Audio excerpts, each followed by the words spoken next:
Quelle joie d'être quelques siècles plus tard, d'être de retour à MLK. La dernière fois, c'est MLK numéro 1.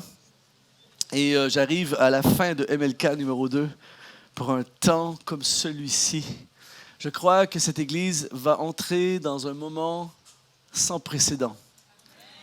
Et c'est au-delà d'un bâtiment. Dans l'esprit, toute la journée, j'ai senti que Dieu est en train de faire quelque chose. Vous allez voir des choses que vous n'avez jamais vues auparavant prendre place.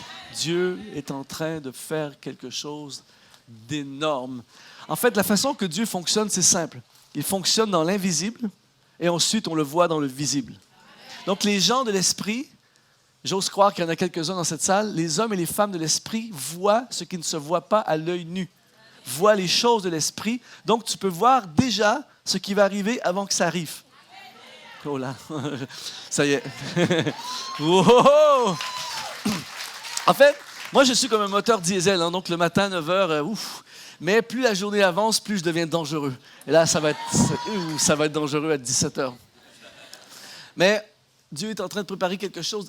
Dieu travaille. En fait, c'est pareil comme une société automobile. Vous savez, pendant qu'on achète le modèle 2019, il y a une équipe qui travaille dans la recherche et développement qu'on appelle et qui travaille les modèles 2023, 24, 25, 26. Et même, c'est presque drôle pour eux de voir les modèles. Les modèles 2019, c'est préhistorique pour eux. Ils sont déjà en 2025. Mais Dieu fait exactement la même chose avec toi et moi. Il travaille notre futur avant qu'on arrive dans notre futur. Donc, quand on arrive dans notre futur, le futur est déjà préparé. Oh! Mes amis, il faut faire 20 cultes dans une journée. Alors, j'aimerais vous parler dans les prochaines minutes de comment vivre sous un ciel ouvert. Parce que je veux déclarer sur ta vie, sur cette Église, le ciel ouvert dans le nom de Jésus. Aujourd'hui, je vais vous partager un message. En fait, je vais partager ce que j'appelle un principe du royaume. Ma vie a réellement changé lorsque j'ai compris les principes du royaume de Dieu. C'est-à-dire que les églises sont remplies d'hommes et de femmes qui aiment Jésus, et c'est bien, et qui vont à l'église. Mais il y a plus que ça. C'est-à-dire que c'est bien d'aimer Jésus, c'est la base. Mais tu dois, pour que ça fonctionne dans ta vie, tu dois vivre selon les principes du royaume. Et aujourd'hui, j'aimerais vous partager un principe qui va amener sur ta vie une provision surnaturelle. J'aimerais partager un principe qui va ouvrir des portes qui étaient fermées. J'aimerais apporter un principe qui va débloquer des impasses dans ta vie. Je vais partager un principe aujourd'hui qui va augmenter le niveau de bénédiction comme jamais. On a le droit de dire amen en passant. Je vais amener un principe qui règle des problèmes qui ne se réglaient pas. Je vais amener un principe qui amène une provision, une faveur surnaturelle de Dieu sur ta vie, qui crée l'abondance au lieu de la disette. Je ne sais pas si, à votre place, si j'étais assis dans la salle, je voudrais entendre la suite. En fait, je viens de résumer c'est quoi le ciel ouvert. Quand le ciel est ouvert sur ta vie, il se passe des choses extraordinaires. Et pour que le ciel soit ouvert dans ma vie, je dois vivre selon les principes du royaume. Quand vous allez me réinviter, je vous pourrai pour vous partager les autres principes. C'est un vieux truc pour se faire réinviter. Mais aujourd'hui, j'aimerais vous parler d'un principe extraordinaire qui est de donner et de se donner. Je savais qu'il y aurait moins de amen. Comprenez ceci, mes amis, ce soir.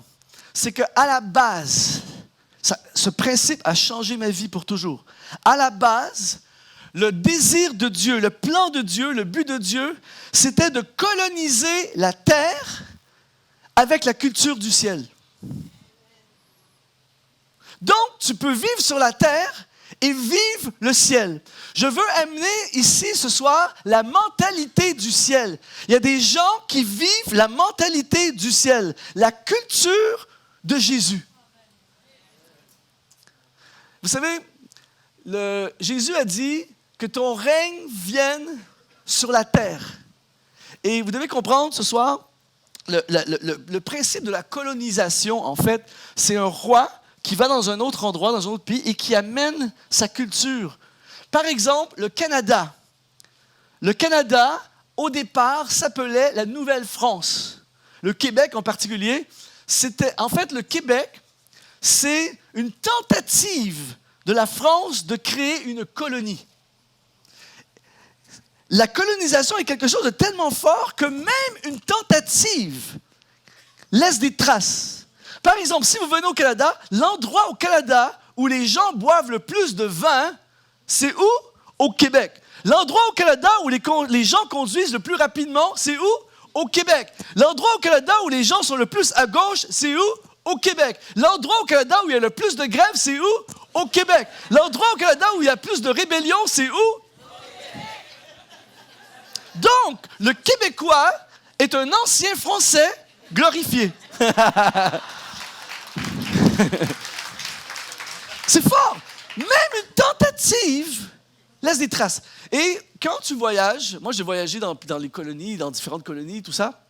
Et en fait, ce qui est frappant quand tu voyages, c'est ce que j'appelle les chocs culturels. Si vous avez déjà voyagé, vous avez certainement déjà vécu des chocs culturels. Moi, j'en ai vécu plein. Par exemple, je n'oublierai jamais la première fois où je suis allé à Tahiti. Tahiti, c'est là où Dieu habite toute l'année. Et je me souviens, je monte sur l'estrade comme ce soir, je prends la guitare, tout ça, je viens pour chanter. Le pasteur dit non, attends. Et là, tout à coup, il démarre une musique, tu sais, musique des îles. Et là, tu vois des dames en robe tahitienne qui montent sur l'estrade. Et là, un collier en fleurs, un deuxième collier en fleurs. Et à un moment donné, j'en avais à peu près 10 comme ça. J'arrivais plus à voir.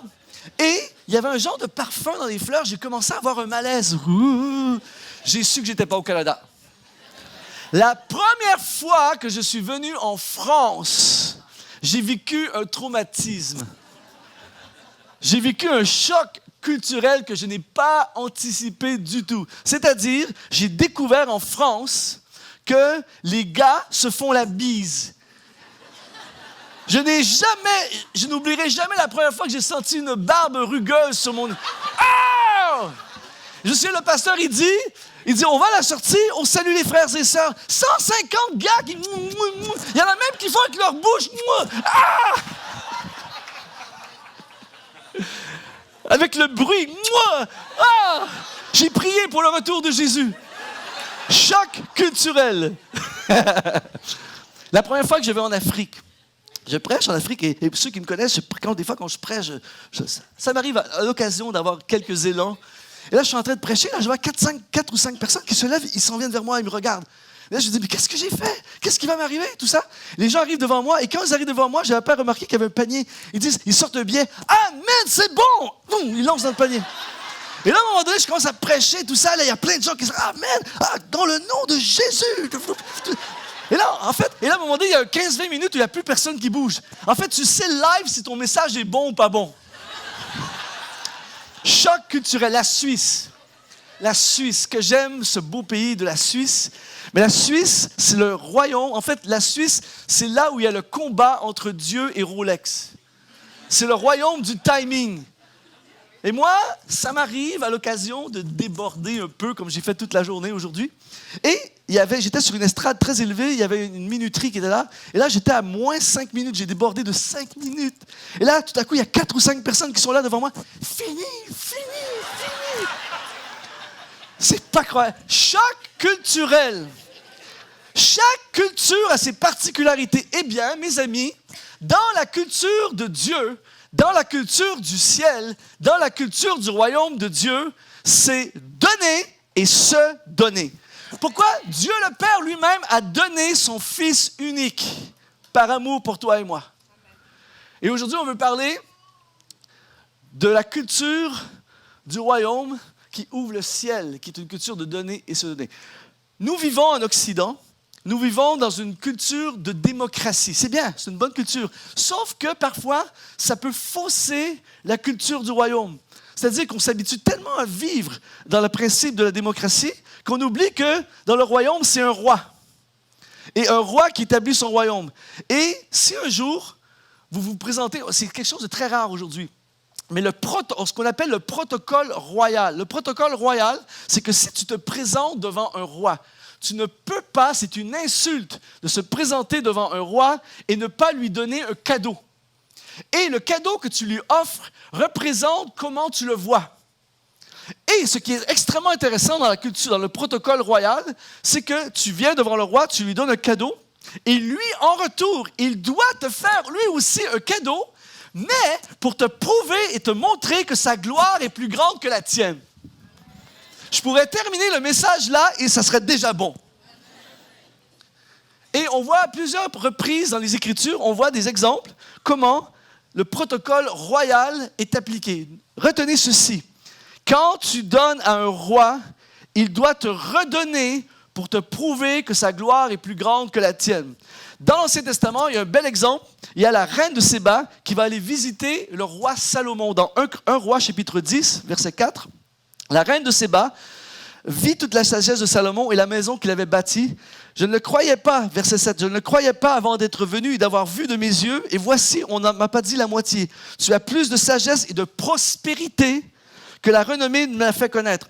En fait, Salomon est au top. Il est ultra riche, il est ultra prospère, il a besoin de rien. Ça ne change absolument rien au protocole royal. Même s'il a besoin de rien, elle va lui donner. Au verset 10, elle donna au roi 120 talents d'or, une très grande quantité d'aromates, des pierres précieuses. Il vint plus autant d'aromates que la reine de Séba en donna au roi Salomon. Et les navires de Hiram apportèrent de l'or d'Ophir, amenèrent aussi d'Ophir une grande quantité de bois de santal et des pierres précieuses. En fait, elle amène le top.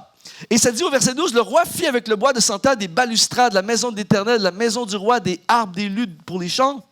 Et il ne vint plus de ce bois de santal et on n'en a plus vu jusqu'à ce jour. Elle a tellement donné, elle a même ravagé une forêt. Elle a donné le top à quelqu'un qui a déjà tout.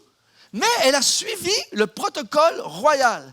Attention, Salomon connaît lui aussi le protocole royal. Elle l'a défié. Alors lui, il sait que quand on te fait un cadeau en tant que roi, tu dois retourner, mais pour prouver que ta gloire est plus grande que la sienne. Alors au verset 13, le roi Salomon donna à la reine de Séba tout ce qu'elle désira. Combien sont d'accord avec moi pour dire qu'une reine, ça doit désirer pas mal de trucs? Il lui donna tout ce qu'elle désira et tout ce qu'elle demanda, et il lui fit en outre des présents dignes d'un roi tel que Salomon. Puis elle s'en retourna, alla dans son pays, elle et ses serviteurs. Le protocole royal, c'est tu donnes au roi et lui te donne pour te prouver que sa gloire est plus grande que la tienne. Est-ce que je peux aller encore plus loin ce soir? Les mages dans le Nouveau Testament. Matthieu, chapitre 2, verset 1. Il y a les mages. Qui sont les mages? Les mages sont des rois et des scientifiques. Qu'est-ce qu'ils vont faire? Ils vont suivre l'étoile qui va les conduire vers qui? Vers le roi qui est en train de naître. Le roi, et ce n'est pas n'importe quel roi, c'est le roi des rois. Regardez bien au verset 1. Jésus étant né à Bethléem, en Judée, au temps du roi Hérode, voici des mages d'Orient arrivèrent à Jérusalem et dirent, où est le roi des Juifs qui vient de naître? Car nous avons vu son étoile en Orient et nous sommes venus pour l'adorer. Verset 11. Ils entrèrent dans la maison, ils virent le petit enfant avec Marie, sa mère, se prosternèrent et l'adoraient. Et ils ouvrirent ensuite, quoi? Leur trésor et ils lui offrirent en présent de l'or, de l'encens et de la myrrhe. Comprenez ceci, très important. Quand on était enfant, on s'est fait enseigner les 3 rois mages. Il n'y a aucun passage nulle part dans la Bible qui parle qu'ils étaient 3.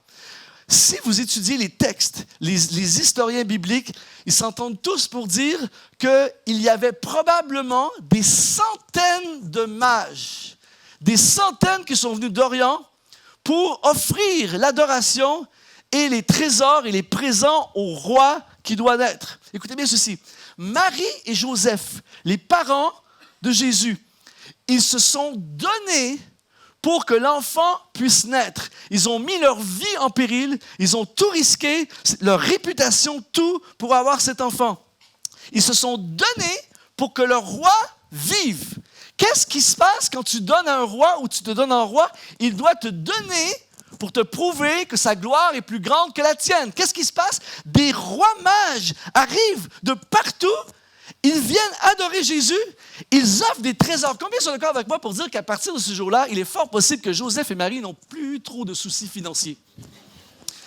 Et puisque les mages, ils auraient pu envoyer des subalternes. Ils auraient pu, OK, voici des trésors, va livrer ça roi. Non, ils sont allés eux-mêmes, des riches, des rois, des scientifiques. Ils ont pris je ne sais pas combien de temps pour se rendre jusqu'à l'enfant. Ils l'ont adoré, ils lui ont offert les trésors. Et parce qu'ils se sont donnés, ils ont eu un songe au milieu de la nuit qui leur a dit, ne prenez pas cette route, fuyez Hérode, prenez une autre route. Parce qu'ils ont donné leur vie, le roi leur a sauvé la vie.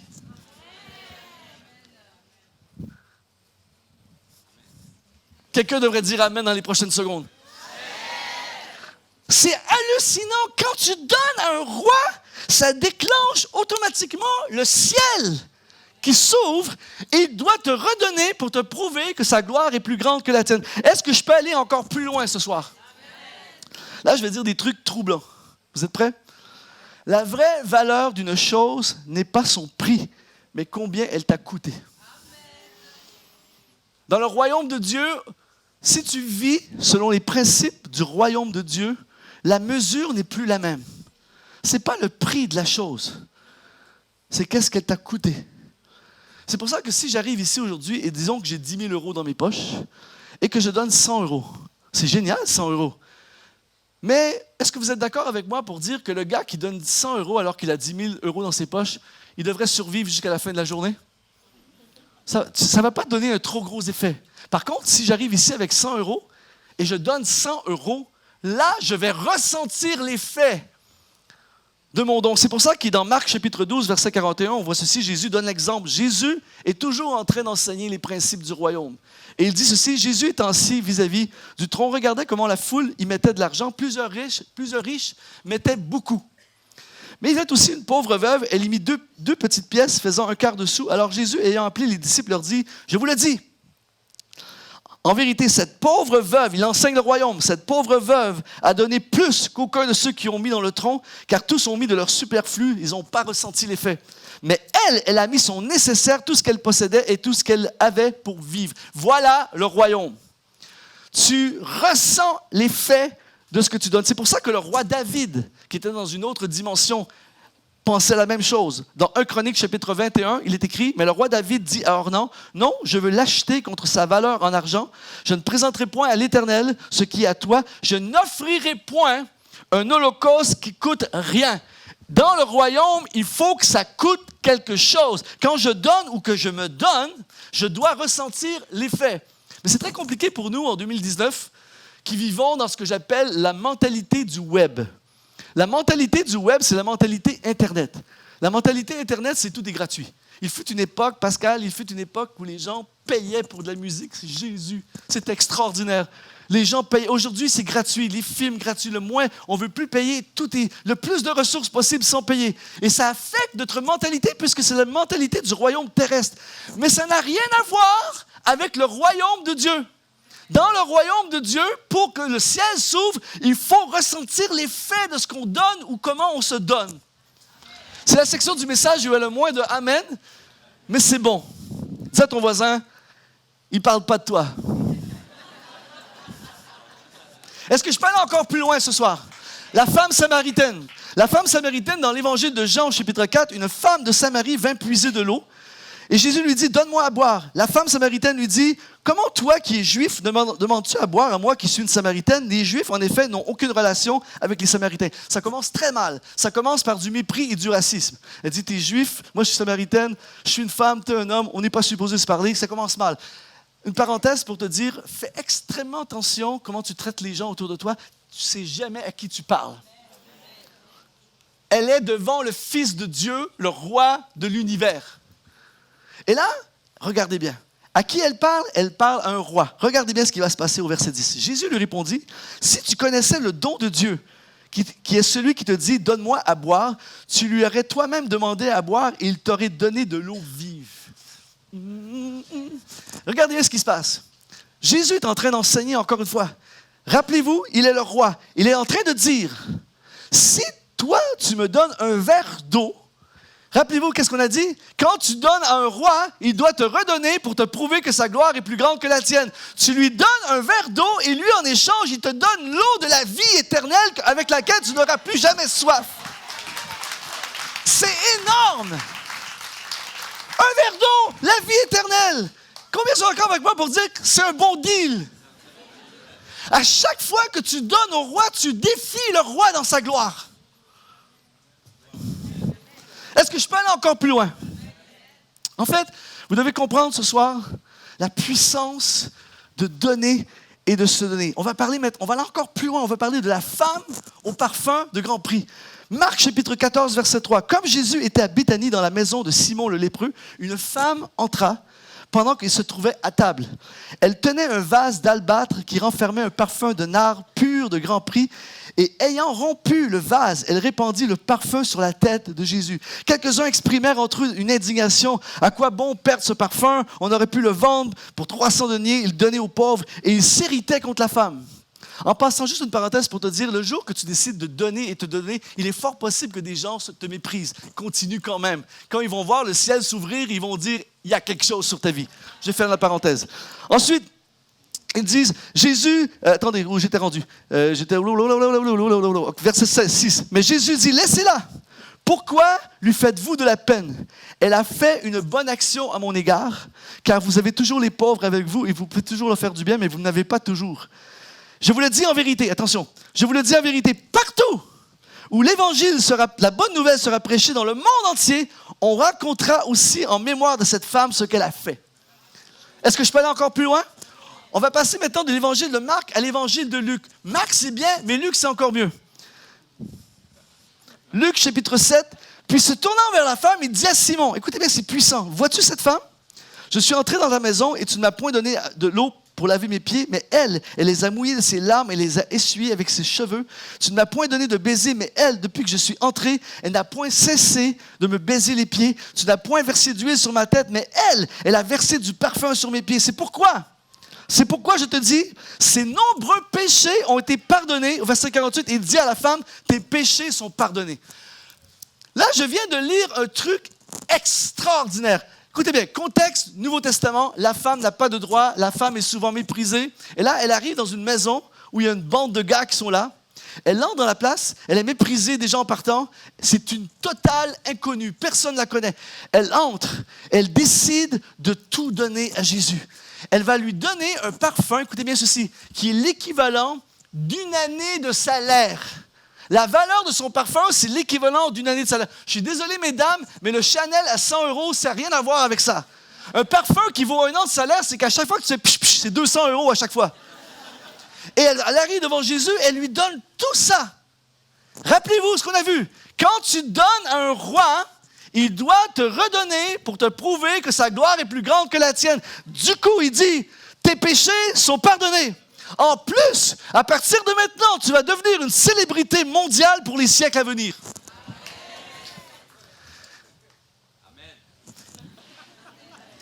J'ai découvert un truc de fou il n'y a pas longtemps. C'est comme j'ai eu un flash. En fait, vous avez entendu tout à l'heure, on a chanté le chant « Je te donne tout ». Je ne sais pas si vous avez remarqué, mais le deuxième couplet dit « Un parfum de valeur sur toi est répandu. C'est l'offrande de mon cœur, je suis à toi, Jésus. » Quand j'ai écrit ce chant, je voulais rendre hommage à la femme au parfum de grand prix. J'ai voulu écrire un chant qui avait le même esprit, le cœur de cette femme. Mais je n'ai pas réalisé ce jour-là que j'entrais dans la faveur de cette femme. J'entrais sous le ciel ouvert de cette femme. Pourquoi? Dans les 180 chants que j'ai écrits, c'est le chant qui a été le plus loin. Il a été traduit dans plein de langues que je ne peux même pas imaginer. J'ai testé le chant. J'ai été dans des milieux, dans le fond de la jungle. Là, je me suis dit, ici, c'est sûr qu'ils ne connaissent pas. Je vais prendre la guitare, je vais... Tout le monde se lève. Te donne mon... Il n'y a pas longtemps, je suis à l'aéroport de Saint-Denis, à La Réunion. Je suis en train de marcher. Il y a une dame qui me reconnaît. Elle dit à son mari, c'est je te donne tout. C'est je te donne tout. Elle dit, je veux une photo avec je te donne tout. Je suis allé à Tahiti. Et là, je vais à la télé nationale pour faire une interview, tout ça. Quand j'entre à la télé, tout ça, il y a des gens qui disent, c'est lui. Je dis, de quoi il parle? Qu'est-ce qui se passe? C'est lui. En fait, j'ai découvert par la suite que le chant est partout là-bas. Ils ont même fait des versions boîte de nuit. Je te donne mon... Sérieux? Un truc de fou. En fait, cette femme... Elle a offert tout ce qu'elle avait à Jésus. Le ciel s'est ouvert sur elle. Tes péchés sont pardonnés. Tu seras une célébrité dans les siècles à venir. Et il y a un pauvre gars au Canada qui ne réfléchit pas à ça. Il écrit juste un chant à propos de cette femme. Et je tombe sous le ciel. Le chant tombe sous le ciel. Il est catapulté dans le monde. C'est incroyable! Je ne sais pas pour vous, mais moi j'ai envie de donner et de me donner. Depuis quelques années, environ 5-6 ans, je crois, J'ai un ami qui a pris le pastorat d'une église en Normandie. Et c'est un fou de Dieu, et c'est un gars qui croit et qui vit les principes du royaume. Donc, il a repris une église, et savez-vous comment il a appelé l'église? Église ciel ouvert. Quelle bonne idée! Et là, est-ce que vous êtes prêts à entendre une déclaration choc? C'est-à-dire que, là, je vais dire quelque chose, je sais que la journée est avancée, tout ça, et je sais que ça va demander beaucoup d'énergie pour... c'est une réflexion, vous allez dire, les Canadiens, franchement... C'est de la grosse réflexion. Vous êtes prêts? Ça va travailler votre cerveau, mais il faut que je le dise. Vous êtes prêts? Quand le ciel est ouvert, le ciel est ouvert.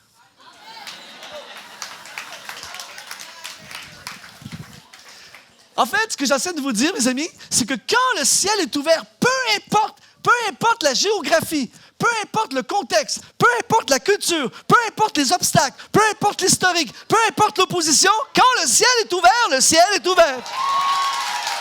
Donc, lui, le gars, il arrive avec la foi du royaume. Il croit à un Dieu qui est capable. Et il vient avec la foi des principes du royaume. Donc, il arrive dans cette petite église austère avec une mentalité, tout ça, petit local, tout ça. Il arrive, il commence à prêcher le royaume. Dieu est capable. Dieu va nous donner des armes. Il commence à prêcher la prière, la générosité. On va aider les pauvres, on aide, on se donne, on jeûne. Les principes du royaume. Le ciel s'est ouvert. Un culte devient 2 cultes. 2 cultes devient 3 cultes. Ils ont un peu d'argent dans le compte. Il dit, on achète un terrain, on va bâtir une grande église. Et les gens disent, t'es fou, tout ça. Il a fait une déclaration, il a dit, Dieu est capable. Et il décide d'inviter Luc Dumont. Et là, je n'oublierai jamais ce fameux samedi soir, je prêche le dimanche matin, le samedi soir dans le noir, on est les 2 pieds dans la boue sur le terrain avec une lampe de poche et on a commencé à appeler à l'existence les promesses de Dieu. On a dit, dans le nom de Jésus, le ciel s'ouvre, il y aura un bâtiment, il y aura des finances, il y aura des âmes, on va baptiser des gens, ça va catapulter, exploser, grandir, Dieu est capable. 2 gars dans la boue le samedi soir. Eh bien, je retourne prêcher là-bas quelques temps après, un jeudi soir. C'est des soirées de ma vie que je n'oublierai jamais. Louange, une soirée un peu comme hier soir. Le ciel est ouvert, on loue Dieu. Parce que dans le royaume, il y a de la louange. Ce sera quand vous allez me réinviter, je pourrai vous expliquer. Et là, pendant 2 heures, on loue Dieu, le ciel est ouvert. Et vous savez, quand on loue Dieu, moi, je ne sais pas pour vous, mais moi, tout à coup, je vois le futur. Et là, j'ai commencé à déclarer, j'ai dit, je reviens. Je devais retourner dans 4 ou 5 semaines. Je reviens dans 4 ou 5 semaines. Et d'ici là, Dieu va vous épater comme jamais dans votre histoire. La foule fait, waouh! Et moi, je me dis, mais qu'est-ce que je viens de dire là? Tu sais, quand tu dis un truc comme ça, mais tu reviens 10 ans plus tard, les gens oublient. Mais là, dans 4 semaines, ils vont s'en souvenir. 2 ou 3 semaines plus tard, le pasteur m'appelle, m'a dit, Luc, Dieu l'a fait. Quoi? Une dame l'a appelé. Elle a dit, pasteur, Dieu m'a parlé, je dois vous voir. Elle arrive dans son bureau, elle a dit, c'est une dame qui n'est pas de l'Assemblée. Elle dit, je crois dans votre projet, Dieu m'a demandé de vous aider. Bang! Elle dépose sur son bureau 3 lingots d'or, 50 000 €.